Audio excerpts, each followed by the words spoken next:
وحشتوني جدا جدا جدا، يا رب تكونوا بخير صحة سعادة. انا موطي صوتي شوية علشان انا بصور الساعة 2 بعد نص الليل. تمام، بصور الساعة 2 بعد نص الليل. النهاردة بقى معانا طبق فاصوليا. تمام. بيضة. تمام. مع طبق رز ابيض مع حتتين بصل. تمام.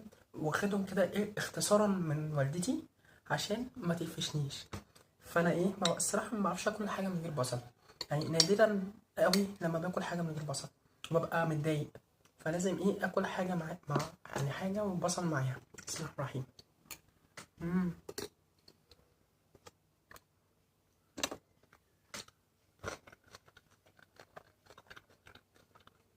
الطعم من غير حاجه ومن غير بصل ما يسواش. يعني الحاجه الحلوه اللي انا باكلها مهما كانت حلوه، تمام، والبصل ما فيش بصل تبقى وحشه.